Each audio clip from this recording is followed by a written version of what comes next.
Hi! Happy holidays! Merry Christmas to everyone! I'm using O2O brand and let's get started.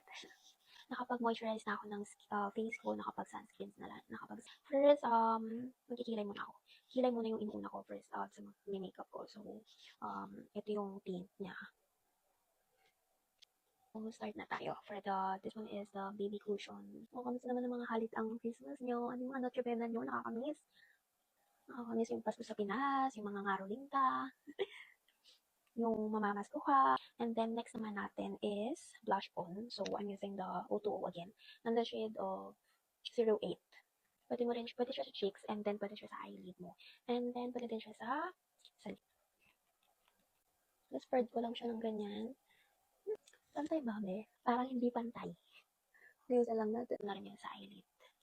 Actually, first time kong mag-get ready with me. Hindi ko pa siya natatry, so first time ko siya ngayon. Naman natin is, curl ko yung lashes ko.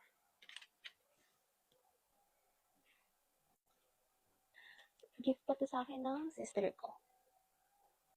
Very lang, simple lang yung look natin. And, gamit na tayo ng eyeliner.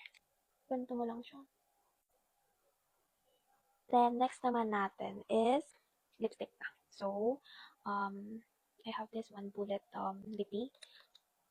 Cute nga, ganito lang siya cute. Packaging niya, so very classy. And then I have the shade, I got the shade of M5. Ito na yung end of the video.